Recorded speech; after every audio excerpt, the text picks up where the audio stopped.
د هندوانې خوراک سره چې د انسان وجود ته کینسر لګي. نن سبا به دا قسمه ویډیوګان چې دي دا به تاسو کتلی ومي، بل دا قسمه تصویران او ویډیوګان به هم کتلی چې خلک هندوانو ته چې د ستنې وایي. دا ستنې ورته سره وجې نه وایي چې دا هندوانه چې دا سره شي، نو دغه هندوانه چې کم کس غواړه نو هغه کس ته چې دی هغه ته به کینسر لګي. نو نننۍ ویډیو چې دا هغه زموږ د دې په باره کې ده چې هندوانې ته ستنه وهلی کېږي که نه وهلی کېږي. د هغې لپاره چې دی ویډیو به پوره ګورئ، یو لایک شیر کمنټ چې دی ویډیو له به لازم ورکوئ. بل دا ویډیو چې دا به مخکې شیر کوئ او تاسو به هم دغه تجربه کوئ چې د هندوانې ته د ستنه وهلی کېږي که نه وهلی کېږي. او بل دا په کمنټس کې به راته هم دا وایئ چې د هندوانې ته ستنه ووهلی شي چې دغه کار ورسره کېږي که نه. نو نن سبا به دا قسمه ویډیوګان چې دي تاسو به ډېر زیات ګورئ چې کم کسان هندوانه خوري نو هغې کسان ته چې دی هغو ته به کینسر لګي. کومه هندوانه خوري چې کومې هندوانې ته انجکشن وشي، لکه د رنګ اخیستنه چې دا ورته وشي، نو د هغې د وجې نه چې دی د انسان وجود ته چې دی کینسر لګي. نو زیاتر کسان چې دی هغه په دې یېره کې دي که موږ هندوانه وخورو د دې نه موږ ته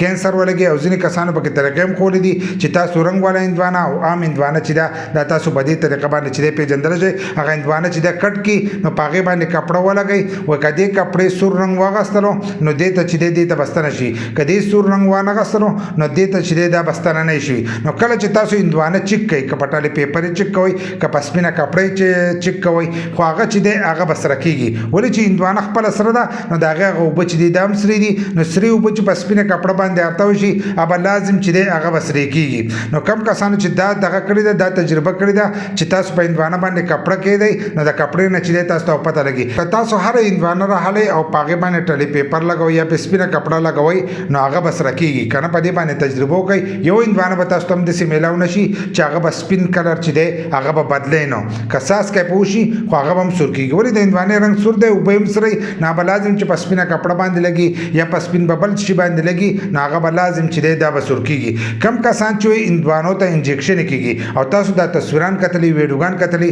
نو دوی د خپل لایک شیر کمنټ دپاره چې دی دا قسمه تصویران ویډیوګان چې دي دا جوړ کړي دي. ځکه هغو پکې اغستنې ورمنډلې غوښتنې چې دي دی پاس کړی نه وي.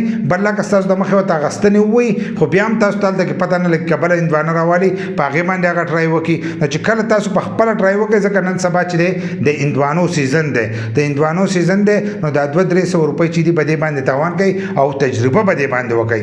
تجربه وکړئ. ځینې کسانو چې دی په دې باندې به تجربه کړې وي چې کله تاسو په هندوانه کې ستنه ووایئ، ستنه یا یو ته ستنه وردننه کوئ هم نه واله، خو چې ستنه یې ورته وردننه کړه نو د دغې سره چې دی دا هندوانه به ډزېږي به لکه د دې نه چې دی هوا به ترې راوځي او دا به دننه چې دا به سخی. هغه تاسو په میخ سوری کړه، که په ستنه سوری کړه، که په هر شي تاسو هندوانه سوری کړه نو د دې سره به دغه هندوانه چې دا په ګنټه دوو کې چې دی دغه هندوانه به هغه خپله هوا چې دا به راولي او د دې د وجې نه چې دی دغه هندوانه به سخا کېږي. دا داسې دی یو خوپنی چې کله به دې کې سوری وشو نو د دغه سوري د وجې نه چې دی دا به سخا کېږي. بل دا سوچ هم کوئ داسې یوه هندوانه نه ده چې هغه ورته ستنه ووایي، بلکې هندوانې چې تاسو ته ښایي نو دغه هندوانې چې دي دا غټ غټ هندوانې دي.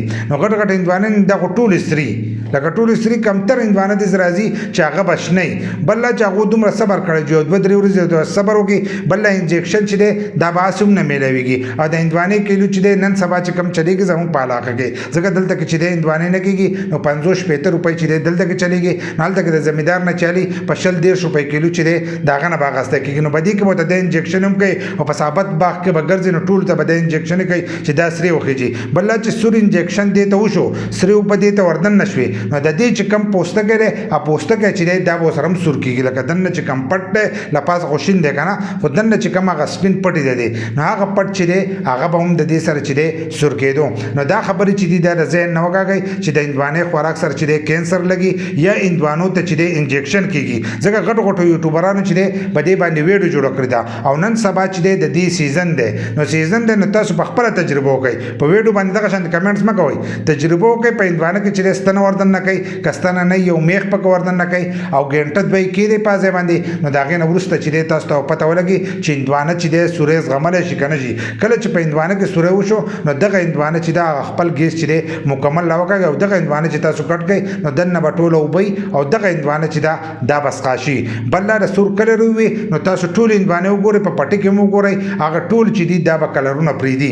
هغه تاسو په ټلې پیپر ګورئ که په سپین هر شي باندې ګورئ په هغې باندې به هغه سور کلر چې دی دا به خېږي. نو دا خبرې مکمل د ذهن نه وکاږئ چې هندوانې ته انجکشن کېږي او د هغې نه چې دی کینسر لګي. کومو کسانو چې دا خبرې جوړې کړې دي هغه په خپله بېوقوفه دي او نور خلک چې دی هغه هم بېوقوفه جوړوي. نو